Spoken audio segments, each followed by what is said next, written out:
Hi, I'm Ryan the Sash Guy for Fenster Components. We're here looking today at the Quick Sash double hung sash kit. Now, if you're looking at this video on YouTube and not on our website, I wanted to point out that we have drawings and photos of this kit along with a full description of the specifications of this product. But we have a lot of the same questions all the time about this product, so we thought a demonstration video would be a good idea. So let's get started. It is a full opening kit. It comes with the upper and lower sash set, and it comes with a new set of what we call jam liners, or you might be comfortable with balances or balancers or plastic tracks with the springs in it, whatever terminology you're comfortable with. It comes with the new upper and lower sash and then the new jam liner. Now, it is sold as a full opening all-together kit, not individual. We do not sell individual sashes, and I'll tell you why. Double hung sashes have to be a matched pair, okay? So what happens is you can't intermix different brands and different models because they have to be able to meet in the middle. Hence, this is why this is called the meeting rail. If they don't line up and they don't seal, you're not going to get a functioning window.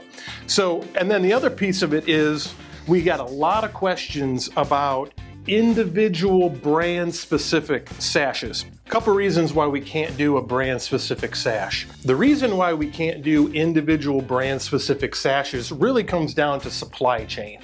Those parts and pieces for all those different models of windows simply just aren't available to us anymore. Because of the universal properties of our sash kit, it works with a multitude of different brands and models of windows, making it very universally workable with just about any application you have. Let's get the do's and don'ts out of the way. So just in case our quick sash kit doesn't work for your application, you don't have to sit through the rest of the video. So let's start with the basics. It has to be a wood window. Can't be vinyl, can't be aluminum. Now it can be aluminum clad on the outside, it can be painted on the outside, that doesn't matter. But it has to be a wood window. It has to have vinyl flange mount compression jam liners. Now let me walk you through that. Vinyl liners, not metal. When you do your due diligence to make sure the kit is going to work, you want to pull your jam liners out and look for a lip on either side of the liner that is holding the jam liner track into the jamb of the window. Now the other style would be a bracket mount that would have a bracket that looks similar to this back behind the jamb. Our kit is only designed to work with a flange mounted liner, so it's very important. That's something that you check out on how your jam liners are installed to see if this kit is going to work. You have vinyl tracks on the side that are compression fit, so that is what's actually holding the sash in. By pressing out on the liners, that's what allows you to release the sash and pull it in towards you. If your window has slide locks on the top that would release the sash in, or has a fixed liner that doesn't compress, that is a different style of construction of window, and our kit will not work with that type of window.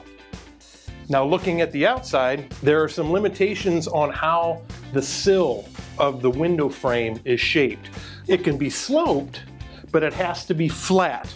There are some models of windows that have a stair-stepped sill where this would not be a flat surface and it would shorten the overall height of the unit, and it would not allow our standard sizing to work with that type of window. Another thing is some windows have a rib of some sort that runs across the sill that the sash actually fits down over the top of.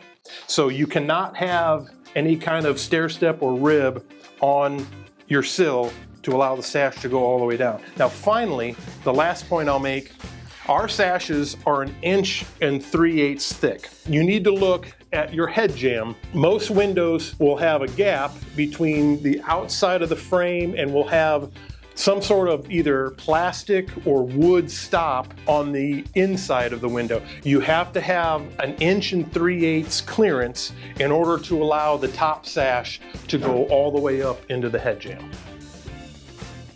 Our stock sizes that are shown in all of the drop-down sizing boxes are industry standard rough opening sizes.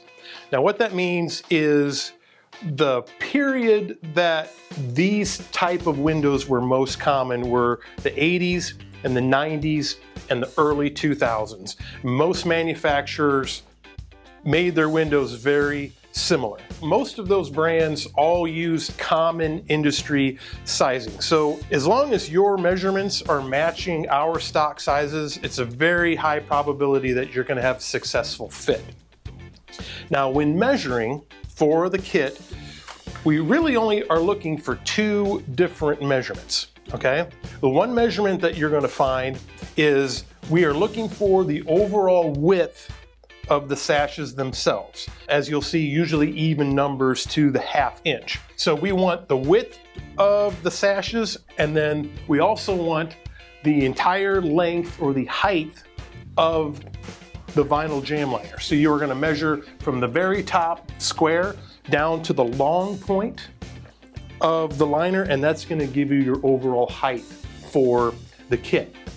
When you're measuring, we allow for a plus or minus 1/8 of an inch tolerance in those measurements. The way these windows are constructed, there is a lot of play and give in how they're put together. Like I mentioned earlier, the compression fit, the foam on the back side of the liners is really just pressing against the sashes, holding them in. There's no fasteners, there's no screws, it's just all kind of squeezed in there. So if you are measuring plus or minus 1/8 of an inch, if you're under what our measurement is, okay, so our sash is just gonna fit a little tighter than what the old ones were.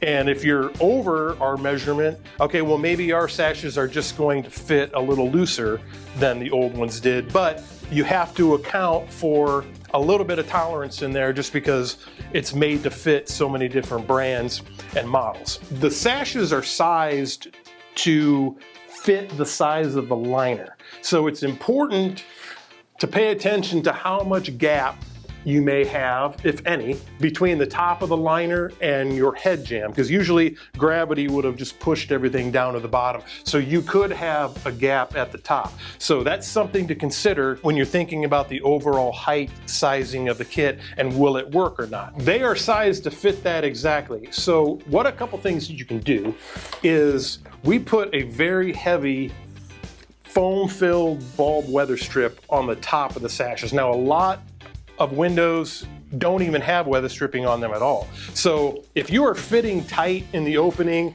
maybe you're just barely getting them locked or you're squeezing them, you can remove that top piece of weather stripping and not have any issue because your window is going to fit tight up to the head jamb and seal up just fine, and that's going to give you some extra play in the height. Now, going the other way, maybe you have a bigger gap than, what would be normal, or just the way the window was built, or things have separated over time. We do offer a filler strip that you can purchase separately to fill in the head jamb if need be, but that's very rare that you would have to do that. Last thing I will talk about here on the sill, we have a lot of questions about does the degree of slope on the sill matter. 14 to 15 degree is the most common in the industry. You have some 10, 12s out there, but again, that's rare.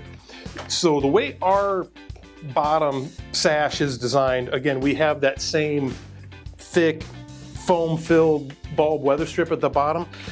I've literally designed that so the sash doesn't sit right down on the sill. It rests on that weather stripping. So if you can imagine how that sash would sit on there, it really doesn't matter the degree of the sill because you're kind of sitting on that weather stripping. You're not sitting on the actual slope of the sash. The sash does have a 15-degree bevel on it, but with that weather strip holding it up, it really doesn't matter. Now, if you have a shallow slope, like a 10 or a 12, maybe you'd have to trim the bottom of the jamb liners to match that slope. But again, that is very rare, and I would even say most people wouldn't even care about that or notice that because the difference would be so slight. Due to its universal design, it has to accommodate any number of different situations. But it's incumbent upon the customer to do their due diligence, to understand this information, take proper measurements, and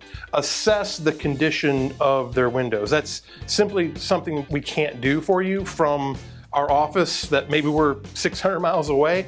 You know, that's something that has to be done on site. It's something that you have to have hands and eyes on. We're not able to diagnose fitment issues from here. All we can do is provide you as much information about our product as we can, and hopefully that makes you an informed and confident customer when you go to make your purchase. Finally, let's talk about design and available options. I'd like to point out some specific features about our kit for folks who are concerned about how they would match their existing windows. So let's start with exterior finishes. These are available in a aluminum clad model, which would either be white or sandstone, which this is the sandstone, or you can get that in pre-primed for painted wood, so you can paint it to the color of your choice. You have 2 color choices of jam liners. You can get that in white or again in the sandstone. One particular difference that you might see, particularly on a cladded unit, is we use square butt joints on our cladding. Now, that would match more of like a Cradco style window, but we also have a lot of customers that are doing this on an MW retrofit. MW used a mitered corner, so in that case, they would look a little bit different, but again, a minor difference when you're talking from one window down the wall to another one. Just dimensionally, our sash dimensions, you have a 3-inch bottom rail, you have a 3-inch top rail, and you have 1 3/4 stiles and meeting rail in the center. Now to the interior, we can talk about finishes. You can either get this bare wood, as this one is, or we can pre-prime them if you have a painted interior surface. Those are your interior options. Ours has a glass stop or a trim stop that is unique to us. This is our signature stop. It gives a nice little decorative detail to the window, but it helps us identify that it's our window down the road for any warranty issues. We have a continuous lift rail on the rails top and bottom, no finger pulls or any kind of hardware like that, so it is a very generic universal look. Lot colors you can get in white or brown. Now let's talk about grill options. Here on the top, we have a surface applied grill, or an SDL, that stands for simulated divided light. That's when you have grill bars that are attached to the surface of the glass, both on the inside and the outside. Those would be color matched to whatever finishes you selected. Down below, you have a frameless grill insert. That is a wood grill insert that is just held onto the window with the pins, and you can remove that to see your final option would be an internal grill, or grills between the glass. Those would be available in either the sandstone or the white. So there you have it. That is the particulars and specifications and design behind our Quick Sash double hung sash kit. If you need help with installation, please check out our installation video that's also on the website. I'd like to thank you for your time. My family and I appreciate your business.